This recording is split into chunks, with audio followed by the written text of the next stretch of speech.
everyone.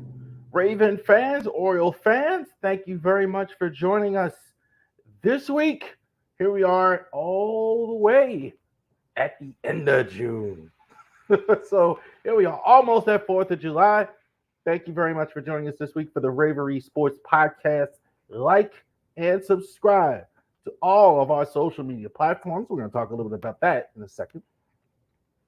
So definitely check us out there. You're watching this right now during our first broadcast. Thank you for watching us on Twitch. Thank you for watching us on YouTube. Thank you for watching us on Twitter.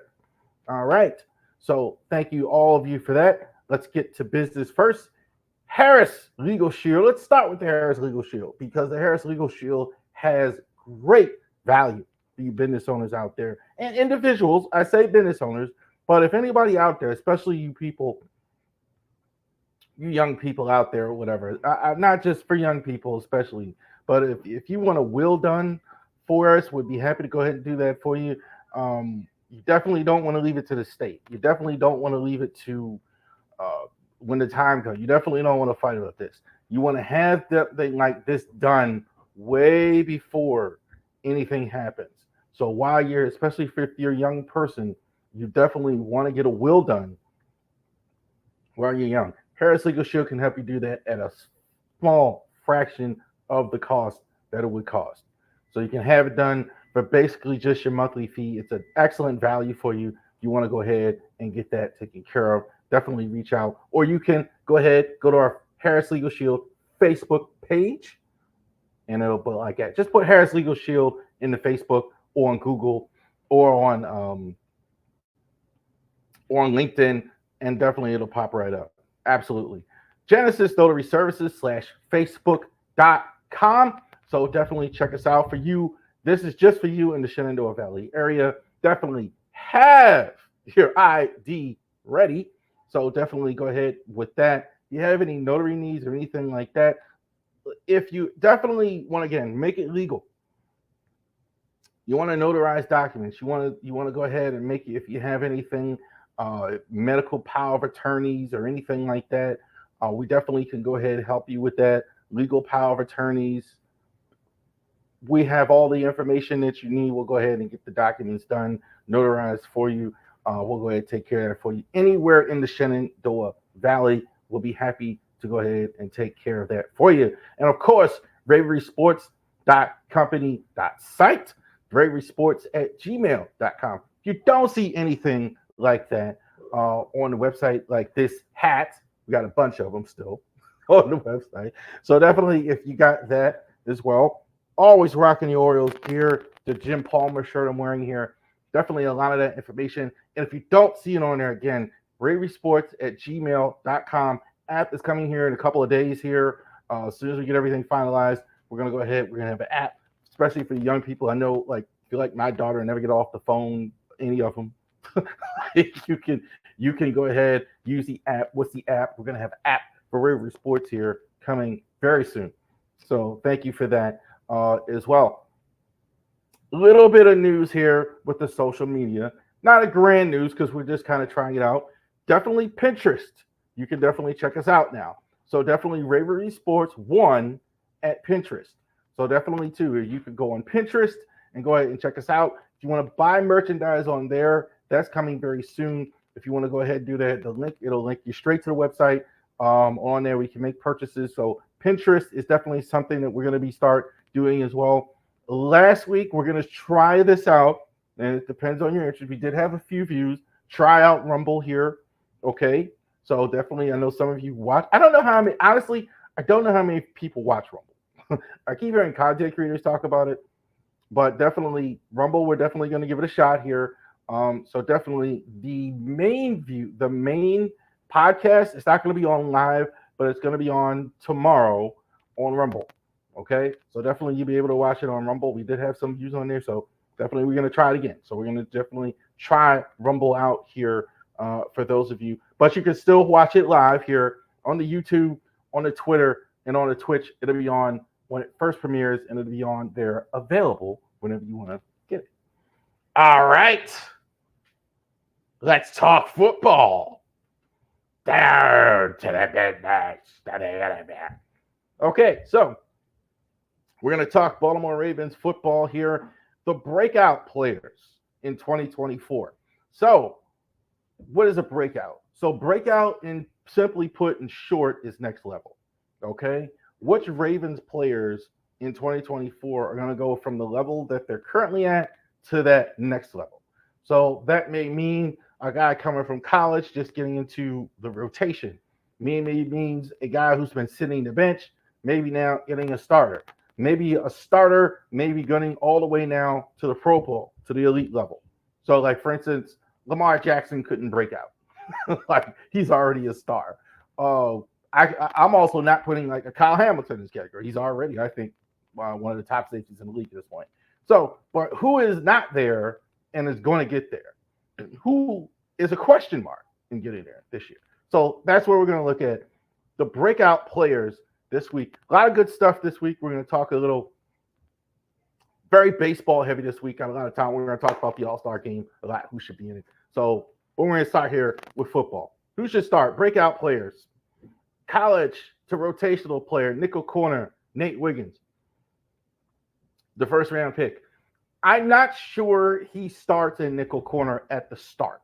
I do think it could be Arthur Mellette starting at the beginning. So I don't necessarily believe he's going to start, but I think that's a fair expectation. I think at some point during the year, you're going to see Nate Wiggins a lot. They didn't draft him this high. I think he could start as early as 2025. He could start. I have heard some people think that he's going to start. I don't think so. I don't think so unless you have an injury to Humphrey or Brandon Stevens at some point, which is possible, especially with the injuries Humphreys had. It is possible. But I think more likely he settles at nickel corner, fourth corner this week from a rookie. I think you are going to get a solid immediate contribution. Too much talent Nate Wiggins has not to get that. Here's a guy I do think is going to start. 2024 breakout Ravens college to starter, right tackle starter, Roger Rosengarten. I think Rosengarten starts immediately. I do think he is going to have some fight on him in camp. It is possible they could go with Daniel Falele. Interesting to see the way that Falele plays might fit more Derrick Henry. But I think the talent gap is pretty good here. I think Rosengarten, you didn't take him this high not to do that. I think he's a solid starter for years to come. I really do. I really think this guy, interesting to see after this year or two. I haven't mentioned this. Ronnie Stanley, could he be moving to the left side? This also could be what they're doing too.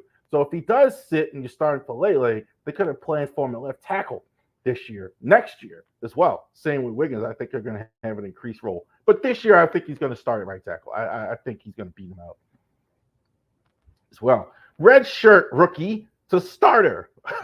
So, look, he didn't play at all last year. This is probably the biggest question mark maybe on the team from a fan perspective. We have not seen anything. We really don't know if we're getting anything at all from Andrew Voorhees. I know this. They're very high on him. They're sounding like, talking like, walking like that this guy's going to be a starter for him. Josh Jones went ahead and pulled him for the first team during mini camps, things like that. We'll see when camp starts here in a few weeks who's the starter. I definitely think Voorhees is when they suit up against the Chiefs. I think this is your starter at left guard. I'd be surprised if it didn't go that way. They are really, but again, we really don't know. This is a very, very big question mark here about the offensive line and especially Voorhees as well. Projected about a third round. That's an area. Well, maybe you start, maybe you don't. And they're going to give him the starting job, it looks like, here as well. Ben Cleveland. Is this finally the year that Ben Cleveland starts? This is his whole career on the line, Ben Cleveland here. I think, look, we said it his rookie year. Well, he was supposed to start. Well, it didn't happen. Well, a year after that, well, maybe he started. Well, it didn't happen. Now, last year, well, it still didn't happen. Now, he's not going to get another shot. This is it. He's going to go ahead, I think, win the starting job, become a starter on the right side, go ahead, maybe get a big contract and extension, or he could be out of the league, or just a forever backup, journeyman. This is his. I don't think he's going to get another shot. I do still think he starts because I do think he's on the right side of the field. I think he's a right guard, not a left guard. I think all the success he's had in college and pro has been on the right side. I think he's on the right side. I think he starts. I do think he's going to be the starter. The edge rush, we're not talking about it as much. I don't see as much about the edge rush, but it's still very much up in the air. We're still not sure really what's going to happen. Is it possible that Tavius Robinson goes from rotational player to starter? Rotational player are from that's graphics wrong. It says starter, rotational player. Rotational player to starter. Possible starter. I'm not sure yet. I think this is going to be one of the bigger training camp battles, but this could be a very big need for them. Jajavius Clowney is gone, so they're not going to have him. A couple years removed from Justin Houston. We're still kind of waiting on David Ojabo. Had a good camp. Heard everything good. Tavius Robinson doing well in camp, and this is definitely a spot up for grabs. So is it possible that one of these young guys that could go ahead and take that spot? It is possible. Not quite sure the way this goes. Big question mark here, David Ojabo. He's the guy actually I saw in college a lot at Michigan. So when he played for Jim Harbaugh in Michigan, I was very impressed. I was I was shocked. They were talking about drafting him before his injury in the first round, at around 14, 15. So the injury, man, he just hasn't gotten healthy, gotten back.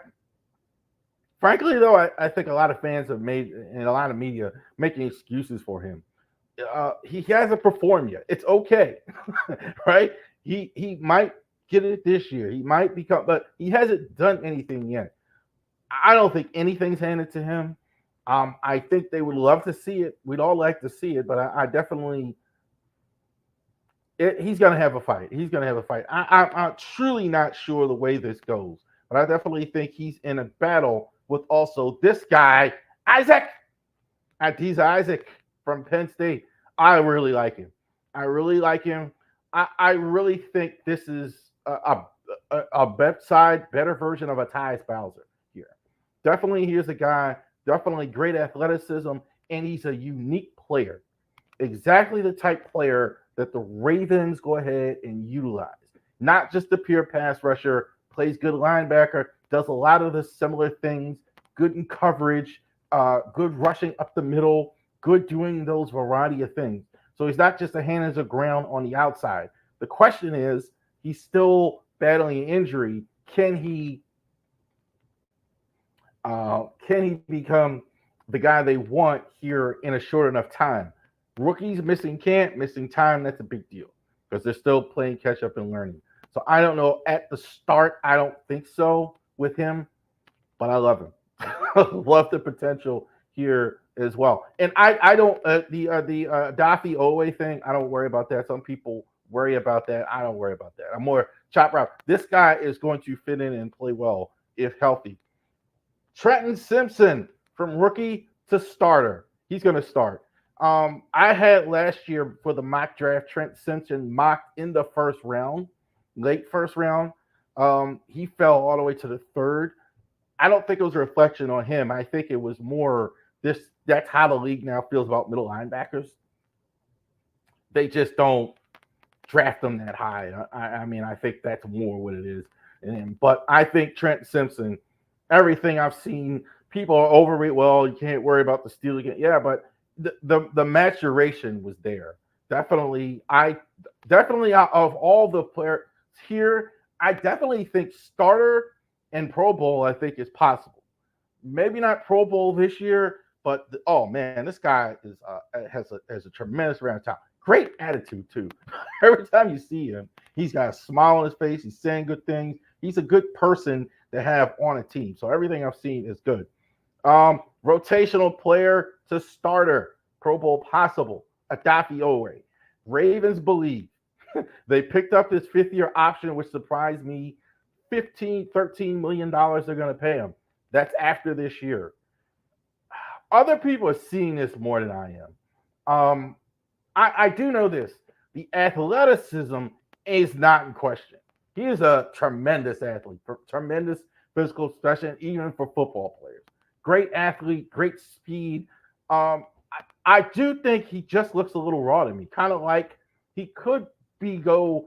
The optimism comes from I think of Patrick Queen, just flipped the switch after a while. I question the football instincts here because the athleticism is definitely there. So there's no question about his athleticism, his ability on the field. So he definitely has that. But can he flip the switch? The Ravens think so. Maybe I'm missing it more. I'm not as convinced, but Pro Bowl's possible. If he is what they think he is, $13 million pass rush. You think you have your guy? This is the next step, right? The Pro Bowl. Somebody got 10 plus sacks, rushing the passer. That's the next step for him. We will see. Breakout possible. Travis Jones. I think Travis Jones is actually maturing the way he should. Can he become a stylish starter and become a very, very good starter? Michael Pierce has been good as well, but can he become that as well? It'll be interesting to see how much better he does. I think he's been maturing good. I actually like Travis Jones. I actually don't agree with a lot of the PFF stats he got. I think they're kind of low. I'm watching him in games. He handles himself very well. Not a good pass rusher. Probably that's the thing that nowadays you got to kind of do.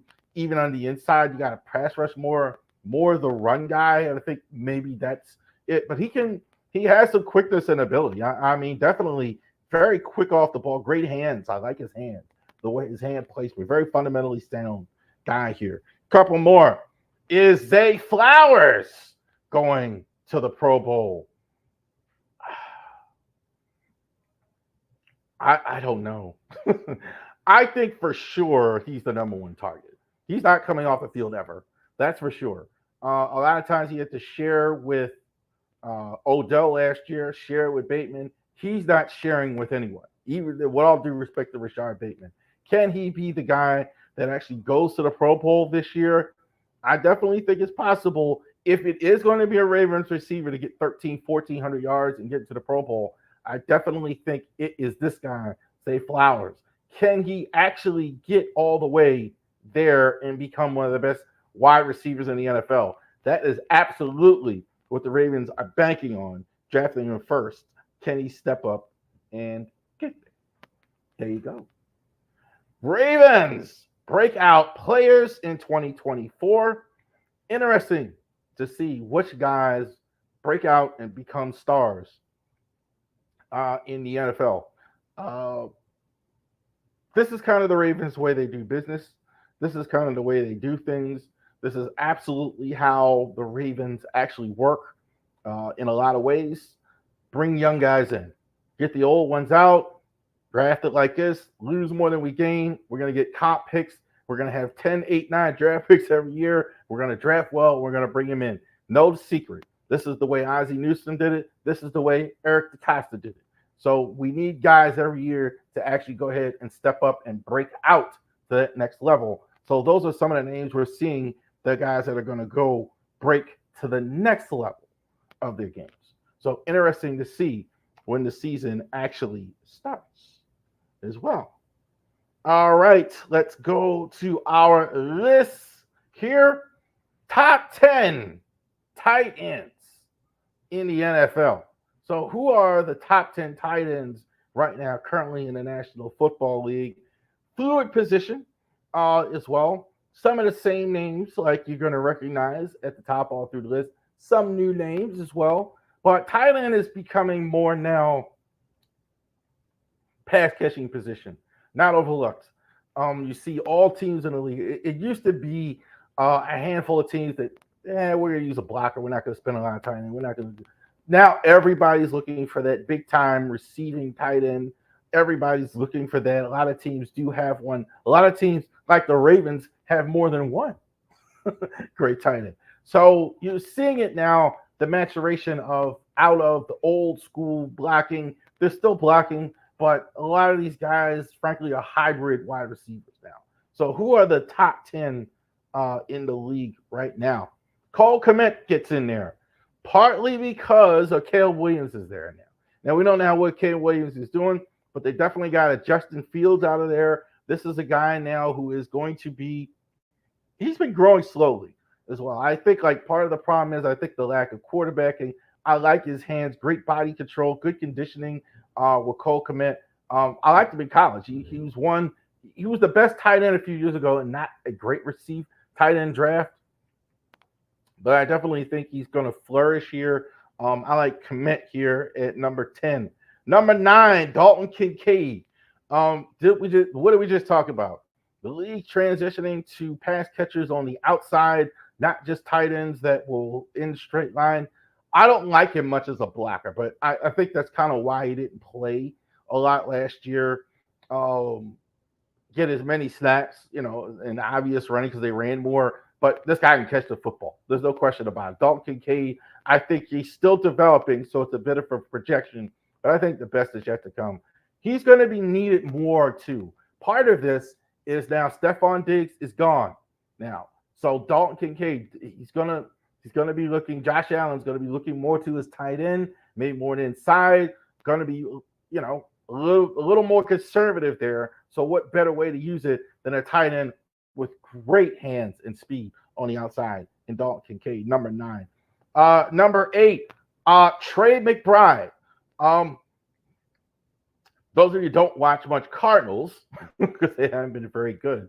I think this guy kind of came out of nowhere, but maybe not. This guy is more of a blocker, though. I think he kind of handles himself pretty well in the run game. Handles himself as a blocker as well. But I think his pass catching has been growing leaps and bounds as well. Not as much pressure on him this year. Got Kyler Murray for the full season. Going to have Marlon Harrison as well. So he's going to have more open space to go ahead and work. So I think Trey McBride definitely be right around that 1,000-yard mark. Number 8, Evan Ingram. This is he's absolutely the modern tight end. No way he plays tight end years ago. Definitely built like a wide receiver, frankly. He built like a guy, maybe like standing next to like a Terrell Owens or something like that. You couldn't tell the difference between him and like a Terrell Owens. But he's definitely great hands. Definitely a guy.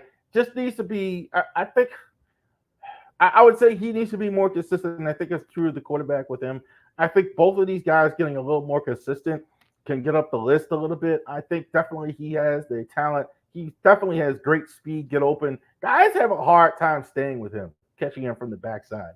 Seen that a lot with Evan Ingram as well. He's really good. 7, maybe a little bit more consistent. David Njoku, kind of like Trey McBride. Some people think, well, why is he on? Well, he's been pretty good last season as well. Kind of like not under the radar a lot because of Amari Cooper there as well. But seems like no matter who the quarterback is, David Njoku is getting his fair share of catches there. So David Njoku has been really good as well for the last couple years. Definitely right around that 1,000-yard mark. He could definitely block. He definitely does a lot of blocking. Cleveland, definitely a run team, does a lot of running. So interesting to see how he does going forward. But I like him a lot. I definitely like him. He kind of better than everybody thinks he is. Not elite quite there, but he's just right in that tier below as far as elite. TJ Hawkinson. He is really at the elite. The first 4, there's no question about it. But he's really right there as well. TJ Hawkinson really makes a big difference in the game. He gets open a lot. Well, it seems simplistic to put it like that. But it seems like he does. He's running without a lot of resistance more often than what you think. He's another one. Tight ends kind of do sneak up on you, and he definitely does. Hawkinson, the big thing too, you saw it even in the year before last when he went from Detroit over to Minnesota. Huge difference in the talent of the Vikings when you saw that right away. They're going to need it now. He's got a young quarterback. maybe this is kind of, again, maybe not why he's as high, the young quarterback there. They're going to have J.J. McCarthy. They're going to have Sam Darnold. Kind of said the same thing last week about Jefferson. How many catches is it going to be? So I think that's why he's a little lower. But I think on a different team, you could definitely have him, call him an elite receiver. He's that talent. Andrews, our guy. Put him at 4. Only because of the injury. Battling back from an injury, came back. Not a lot worried about it. This is year, I think, 7 for him. 6 or 7. I think this is year 7. So a little more tread on the tire, had an injury. But no, look, Andrews, I think, is very, very complete receiver. Very complete. Definitely, of all the Ravens receivers, understands his quarterback better than anyone. A lot of guys run routes, whatever, etc. That's fine. He goes to where Lamar is. He goes to where the quarterback is. Got to run quarterback. I've seen him do it so many times. Whatever he's doing goes back to the football. He has great hands in traffic as well. That's the thing about Andrews. Definitely catches the ball in traffic. Definitely you need that for a tight end because you're going to have more traffic. George Kittle. It feels like it's a little slippage with him, but he's still really good. I mean, the only thing he does is he seems like every year he's missing 2 or 3 games. That's the only thing with him. If you could actually get him on the field for 16 games, he's fantastic still. He's got terrific speed for a tight end. Terrific. Definitely runs very, very fast. I definitely think he's more complete. I think he's a much better blocker than he gets credit for. I've seen him actually go in games and block, but he's definitely got that speed. So he's not like an Ingram where he's just catch radius or Kincaid, but definitely this guy blocks big time and he catches as well. You could do a game plan about him. We'll see what's going on in San Fran with Ayuk, etc., maybe going out the door and all the rumors, whatever. But look, don't worry about your tight end spot. You got George Kittle there still. He's outstanding. Sam Laporta, really eye-opening. Just like blows you away with the athleticism right away, blows you away with his hands, does everything well. Definitely a younger version of a George Kittle. Runs real fast. Guys can't stay with him. Linebackers, you could totally forget it. Safeties, you got to put a safety on him. He's bigger, stronger than a lot of them. He'll push him down. Definitely he was dominant as well. And definitely he's like, again, one reason I like him high above Kittle is not that that's not the case necessarily with Kittle or Andrews or whatever, but the kinship he has with Jared Goff, I think is outstanding. Another one, gets his quarterback, gets what his quarterback's trying to do. Jared Goff, I think, understands exactly what he's getting with Sam Laporta. I tempted to put him at 1. Not quite, but not quite over Travis Kelce yet. Kelce, I think it's a little more tenuous. Kelce is still terrific. I mean, Kelce runs over people, period. like you're not going to one-arm tackle a Travis Kelce. It's not going to happen. Taylor's boyfriend here is I have a coworker called him every day, Taylor's boyfriend. Taylor's boyfriend here will run you over, period. Definitely catches every type of football in traffic, blocks big time. If you have a block for a whole game, he can do that. He's going to catch a lot of his passes. The reason why it's worked with no wide receiver is because I think they have a Hall of Fame tight end. If he can retire right now, I think he's in the Hall of Fame. But I do think it's very close with him and Laporta. But I'm going to leave Kelce at 1 and not have Laporta there. There you go. All right. So those are the top 10 tight ends in the NFL.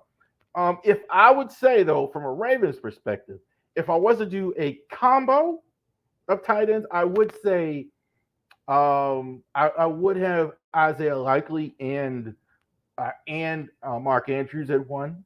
I would do that. But I didn't do combos. I just did the best 10 players. So, but I definitely like that. But I definitely think it's very, very close with Kelce and Laporta there as well. All right. Baseball heavy this week. So let's talk a little bit about Major League Baseball here. let's get this going early.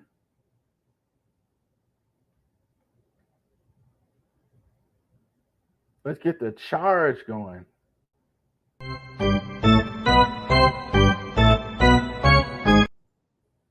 There you go.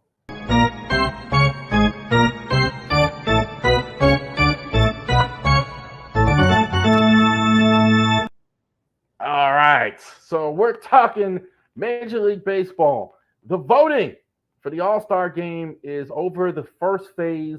We're going to know pretty soon who's going to be on the All-Star team here pretty soon, the Midsummer Classic.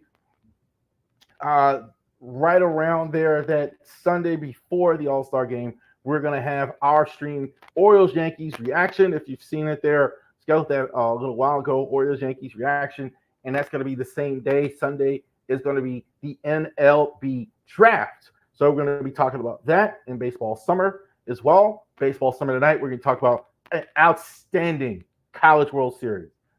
It was terrific. And we're going to talk about college players in the draft here in the next few weeks.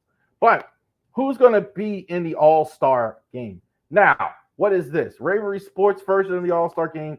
This is just how I see it in terms of merit. Who should be there in terms of what they've done in the All-Star game in terms of merit?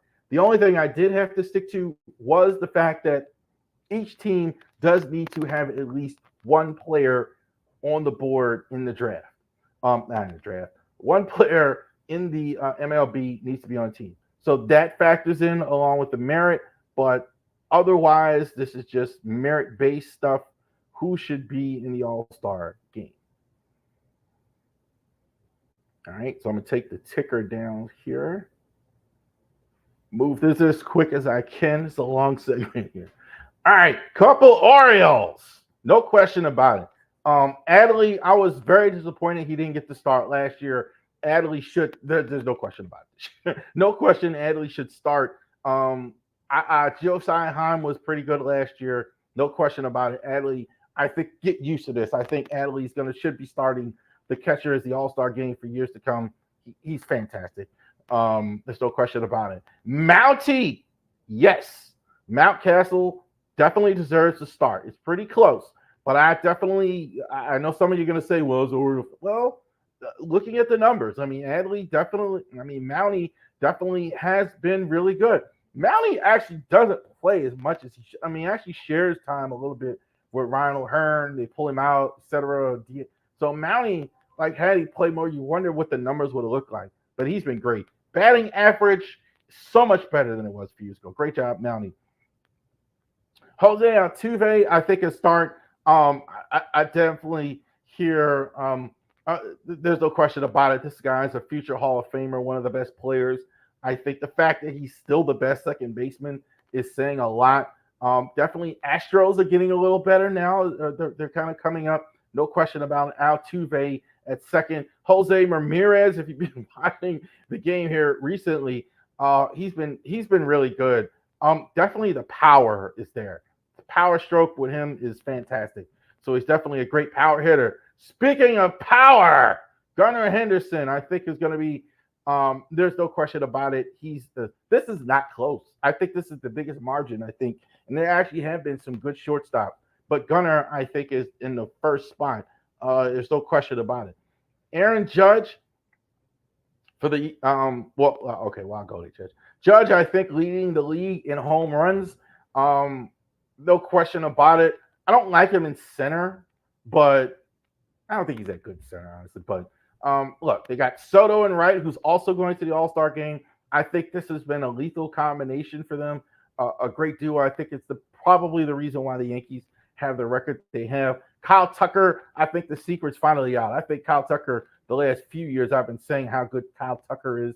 Definitely the home runs, the RBIs is definitely there. Yordan Alvarez has been, again, another good season from Yordan Alvarez. Here's a guy who's been going under the radar, DHing more. Definitely he's going to start DH. There's no question. They deserve to start that list there. National League. I'm going to surprise some people and say Will Smith. Will Smith a little bit over the backup there. I like Smith. I think Smith has been good for the last couple of years. They gave him a big contract. I think he's definitely played up to it. Um, I definitely like him. I think defensively, I think he's good as well. I think he's really, really good defensively. That's why I think he deserves to start as well. Catching that matters. The defense up the middle, the shortstop, etc. Bryce Harper, I think, is the most exciting player in the world. It's very cool to watch Bryce Harper play. Even if you're a Phillies fan or not a Phillies fan, to watch Bryce Harper, the excitement he plays the game with, kind of like Brett Favre. So definitely having Bryce Harper is always a good thing. Kentel Marte, I think I would have had him start. He did have an injury. It's going to be Arias, I think, go. So you're definitely not going to have him. So I put Arias there. Alec Brum, I think, is having a great start for the Phillies here. Airhead at the beginning. So Brum, I think, has done a fantastic job all season long for them. I don't think that's close either. I think he's definitely been the best third baseman. Betts, I think, with the injury, I would have had him there. Betts, since he's not going to be there. Tovar for the Rockies. All right. So he definitely, you look at the stat, I mean, definitely he's doing everything to be there as well. I know some people just always poo-poo Rockies' good stats, but he's pretty good. He's a solid, definitely an absolutely solid hitter. Fernando Tatis definitely done a great job for the Rockies here, for the Padres rather, the last couple of years. Again, I liked him better in the infield than I do out in left field, but he's definitely going to hit no matter where he is. Jerkerson Profar is a guy, used to be one of the top young players, prospects, kind of didn't play as well, but this year been really good. I think he starts in center. Tusker Hernandez, all the names that the Dodgers have, and you look at them, and a lot of them are playing well, but this guy is leading the way for them outside of Shohei Ohtani as far as home runs. I think he's got more home runs than anybody, I think, in the outfield in the National League. Shohei Ohtani, no question about it. Like, he's just it'll be cool to see him playing meaningful games at the end of the year. Shohei Ohtani. Couple more here. Reserves, National American League. Salvador Perez, this is all offense. He's going to hit a lot of home runs, and he should be there. Vlad, I think, deserves it. Some people might say he's there pretty close with Mountcastle, but I think Vlad is there. I'd like to see a little more from him. I think the Blue Jays need it as well. Did it again with Simmer Simeon, Blue Jays. Rangers! Think it was the Blue Jays. Trevor Simeon is there for the Rangers. He's going to second. I had him like earlier when I did like over Altuve, but Altuve I think is past him. He should be there. Devers, I think, is the best player on the Red Sox. I don't think there's any question about it. He definitely deserves it. Second best third baseman as well. I think he's definitely clearly in second. So Bobby Witt Jr. I think is fantastic. I think outside of the incredible show that Gunner's putting on, everybody be talking about Bobby Witt Jr. But I have him there. Duran Duran, I kind of like Austin Hayes last year. You look at his stats, kind of good at hitting. Hits are there, on base is there, OPS is there. You look at all these categories, and he's top 5. If you stack up all the outfielders there, so I'm putting him there. Julio Rodriguez for the Mariners, I think definitely probably the best true center fielder. I don't consider Judge a center fielder, but definitely best true center fielder. I like Steve Kwan. I think he should be there as well. He had bats, not as much. He kind of missed some games, but he's hitting like over 370. So definitely he should be there. Paredes, I think you got to have a Rays player. I definitely think he should be there as well. Probably been the best player they've had offensively. A lot of disappointment there. Carlos Correa, welcome back here a little bit for the Twins. Correa, I think, has really been good for them. And Corey Seager as well. Missed some games. I think the stats are really good. I think Seager, had it not been for, interesting to see where Gunnar would be, but a healthy Corey Seager all season. Reserves, National League. Contreras, I think he'll probably start, but I'm going to put him behind Will Smith. But he definitely should be there. I definitely, the offense is clearly there. Freddie Freeman for the Dodgers, I think Hall of Fame for sure for Freddie Freeman. I think he's been consistent for so many years. Kind of went under the radar so many years in Atlanta. Even on the Dodgers, he's kind of like unsung, but the stats aren't. Like, He's been really good for a long time. Terang for the Brewers. So definitely here's a guy got his way on the team there as well. I actually had him making it a little bit here, even without the Marte injury. But he would have made. I think he would have made. I had him there at the bottom, getting in it. Ryan McMahon didn't make it last year. He should. Again, I think there's a bit of a bias against the Rockies and their offense. People kind of always feel it's artificial offense. But I think he's a pretty good hitter. I definitely think stats definitely bear out. He should be there. Ellie De La Cruz. I don't know if he makes it. I'd love to see it. One category for me, leading the league in steals. That's definitely something. That's not a thing where it's a problem for me. He's definitely leading the league in steals. He's outstanding. Brian Reynolds for the Pirates definitely belongs out there in the outfield as well. Christian Yelich, home run production's kind of not what it used to be, but he's still hitting about 300. Not really a center fielder, but I just put center. I mean, you're three guys that can easily put outfield. But Christian Yelich, Sterling Marte for the Mets. Got to have a Mets player. I think this is probably the most deserving for the Mets here. Marcell Ozuna better be there. Apparently not a good guy. People don't like him. His stats are overwhelming. He's carrying the Atlanta offense. The Braves are starting to come around a bit, but Ozuna has been good from minute one all year round. Crow. So, Jake Cronenworth. I've always liked. Maybe I just like the Atlanta announcers, like watching say his name.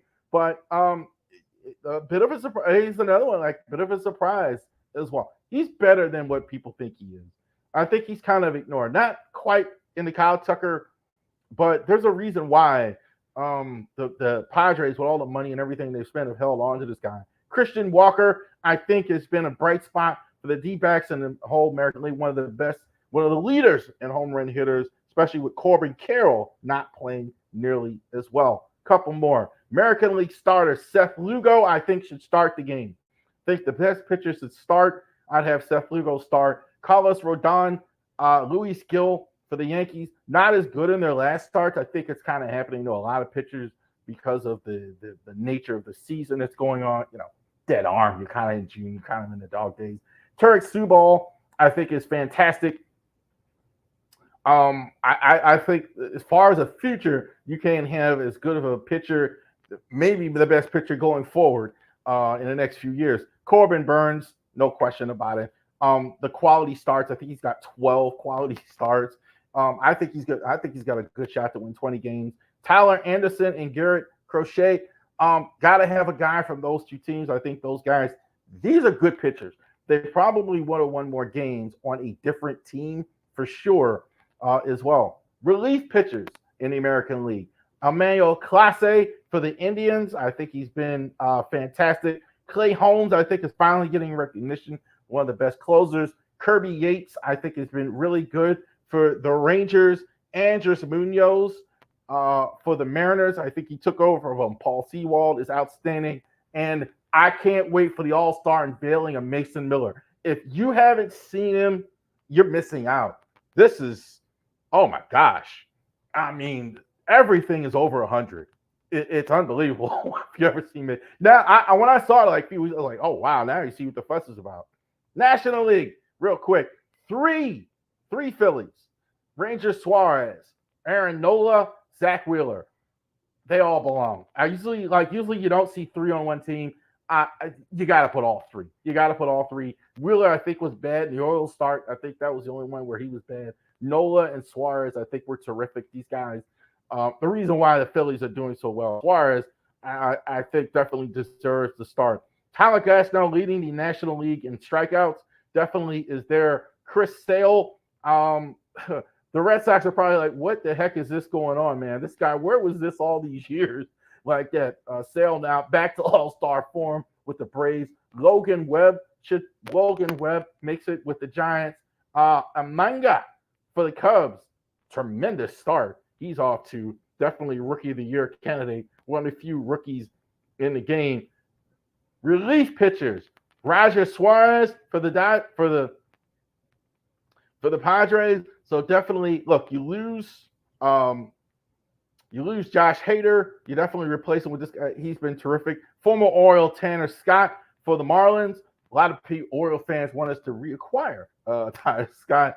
And Rachiel Iglesias, definitely an underrated closer. Been closer for a long time as well, finally getting some recognition. Kyle Finnegan for the Nats and Ryan Hensley as well. So those two guys, great save totals in both of those teams as well. Interesting to see if they're moved for the deadline as well, because those teams aren't good. But they should represent them in the All-Star game. There you go. The All-Star game. Each team had to have a player represented, but I didn't go necessarily by how I think the vote is going to go, but just the merit. Just who else outside of that, that was the only other thing. Like, who else should start in the game? I think definitely that's a good list of who definitely should start in the game. So definitely we'll go ahead and check out the end of the vote, the fan vote as well. Two faces of the vote. All right.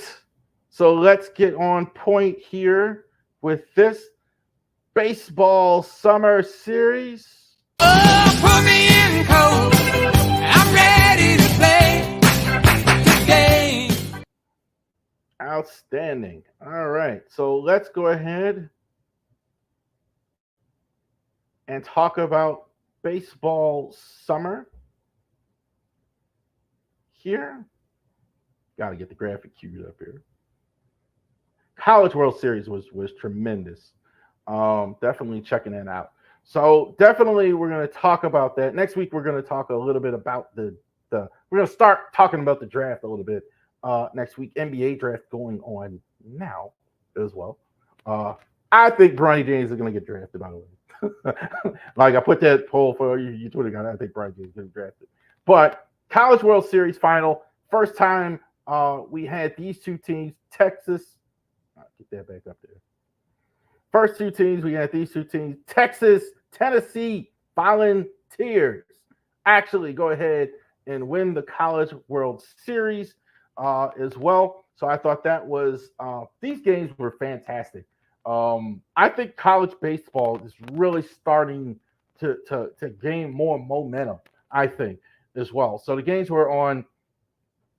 Some of you, I know a lot of you may not have watched because the times of the games kind of match the times of the Orioles as well. So I kind of had to split screen them, but I'm glad I did. I mean, these games were fantastic. Who was in the College World Series as a whole? So there was 8 teams as well, all total. The best conferences in the big is definitely the SEC, definitely followed by the ACC. So if you watch college baseball, Maryland Terps, not so much. But a lot of the good schools are ACC teams, like Virginia, North Carolina. They were in it. Florida State was in it. North Carolina State, Kentucky, Texas A&M, Florida, and of course Tennessee was the winner of the College World Series. I thought the Virginia North Carolina game, the first game of the whole College World Series, I watched that. That was probably the best game of the series. The Tar Heels won 2-1. In the extra inning, so many extra inning games. If you watch this, the intent. I tell you what, watching amateur sports, even compared to minor leagues, the intensity, the enthusiasm on these faces, and I think now with the college game, you're seeing fans. Used to have that was a big difference. Like, not a lot of people watch college baseball, but the fans now have really woke up. Peyton Manning was there. Like, it was an incredible atmosphere watching these games. Guy like this, we're going to talk about the draft. Brayton Montgomery broke his ankle in the super regionals. So I think that really cost them in the championship round, that they didn't have their number one guy there as well. So Brayton Montgomery didn't play for them. They do have Caden Sorrell was definitely there. Jake Lavalette was fantastic as well. Ryan Prager, I think, on the mound was the reason why they won one game. I think he's a tremendous left-hander in that story. But they couldn't match the firepower of the Tennessee Volunteers. They really have a lot of good young prospects on that team. When I see A lot of those guys on Tennessee, when I see, let me get the names up here. I see a lot of Jay Buhner on the field. I see a lot of Kavaris Torres was one. Blake Burke was another one.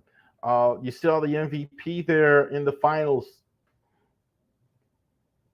Flipping back with the screens here. Dylan Darling, I thought was a well-deserved MVP in this. Definitely, there were some guys that they have in this small town to have. He was definitely the most consistent of all the players that they had.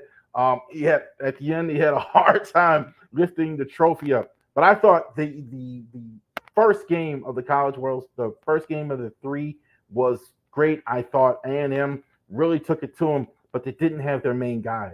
They just couldn't match the firepower that the Volunteers had. And definitely in the third game, the Volunteers definitely, they got a big lead. 5-6. They got a couple garbage runs at the end, but I thought the Volunteers were outstanding in this series. So shout out to the Tennessee Volunteers, the national champions of college baseball. Definitely check this out. Like, if you like baseball, definitely, if you haven't checked this out, definitely do that. Definitely, I mean, this is absolutely one of the better sporting events, one of the most growing that I've seen in the last since. And I was probably one of the only ones that watched it in the 80s or whatever. But definitely since then, it's absolutely grown immensely. The intensity that was there, a lot of these young players are going to go out. We're going to talk more about them next week going into the MLB draft. But it was fantastic. I really, really enjoyed the College World Series. Orioles, red hot. So, Orioles report. Orioles not doing so well here as of late. Lost all three to the Houston Astros. They did win their last game in New York, losing all three to the Astros, breaking the losing streak, lost 2 out of 3 to the Cleveland Guardians. Successful in tonight's game as well. Gunner going deep again. It's unbelievable. Season he's having. Who's hot? Keegan Aiken's been good lately. Give him some credit. I actually don't love Keegan Aiken, but they've been reluctant to get rid of him. I can tell you this. Brenton Hyde absolutely has confidence in Keegan Aiken. So there's no question about it. Adley, I think you could say that all year. You know what? Didn't have RBI, didn't have home runs. Batting average was great. Had more hit. I keep saying he gives you something. I don't know how to say it. Foul, even when he's not going well, he's still going well. Old hood expression. Well, if he ain't all right, he'll still be all right. Definitely get your fist off the hands. Throw somebody out. He's every day he's giving you a positive contribution to winning. And Ryan Mountcastle belongs to start in the All-Star game. No question about it. Mountie, I think him as a hitter, he's matured in the last year, since the beginning of last year, as much as any hitter that I've seen. He used to swing at just all this garbage. After he got injured, he kind of got more selective at the plate, and it's really shown as well. Power numbers, maybe not as high, but everything else is fantastic. Ryan Mountcastle. Kowser is struggling. There was talk that he's going to be sent down when they brought up Heston Kjerstad. They didn't do that, but I think it's going to be more of a platoon. The averages just keep sliding down. So hopefully he can pull it out. Rios kind of warmed up, went back cold. Suarez not good in his last 2 starts. Some people said the insanity is over. I'm not going to go that far, but we'll see. Definitely trade deadline is coming. I think a lot of fans are a little more worried about that than I am, at least at present as well. Talking about that. Season injuries to John Means, Tyler Wells, Kyle Brash have underlined the need for the Orioles' need for starting pitching. Baltimore is suspected to pursue rotation help at the deadline. We just talked about a couple of guys. The White Sox for sure definitely got to look at Garrett Crochet. Definitely got to look at a Tyler Anderson, I think, for the Angels. Give them a call. Definitely Mason Miller. I don't know about that one as much. I don't know if the A's are going to be so quick.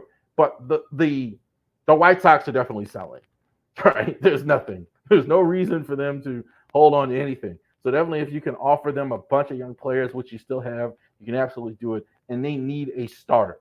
The Orioles, I think that's pretty much the only need. They don't need to get an outfielder. You don't need right field. You don't need all that. You need a starter. So I think that's the one thing you do need if you're going to actually go ahead and win the World Series.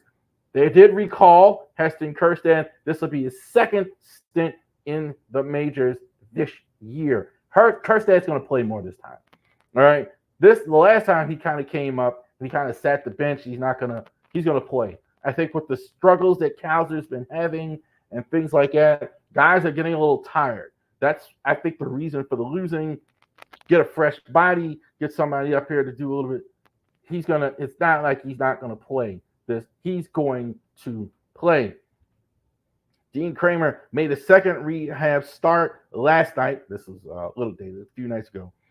Back from injury. Kramer was unable to get out of the first inning, throwing 39 pitches, 0 for 2, and 5 runs. Not concerned yet. Some guys just take a little bit longer to get back to it. We'll see. I don't think they're going to leave him down there much longer. I think you give him maybe one more start, see how he does, and then they're going to bring him up. They're going to need him. My guess is, honestly, I think they wait to start him after the All-Star break, get him a little rest, and then go ahead and do it. But he's got to be better than that, like to come up.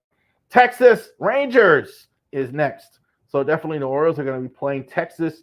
Texas has been not quite as good this year, had a lot of injuries. Seger missed parts of a lot of this season. They're still, I think they're going to have Scherzer back now, finally. So now it's good. And the Seattle Mariners, their pitching is really good. Pitching is really good. I think their starting rotation is good. They don't have a lot of offense. They don't have a lot of offense outside of Julio Rodriguez. So that's the issue, I think, with the Mariners. Rangers, I did want to mention this with the Guardians. I didn't mention it at the top. Guardians are better than what I thought. I mean, their offense is much, much better than they even were last year and a couple years ago, even when they made the playoffs. So the Guardians look really good. I think that was another reason you lost. I think with the Astros, I think you were just maybe tired. I think the Guardians are just good. Guardians are a pretty good team. Better record than the Orioles, even though they're in a much weaker division. And Gunnar, I could copy paste Gunnar. You could copy paste Gunnar every week. Gunnar, I think, is sensational. Gunnar, I think the season he's having, I think definitely MVP is definitely a consideration that Gunnar goes ahead and gets MVP of the league this year. So definitely we can go ahead and chant.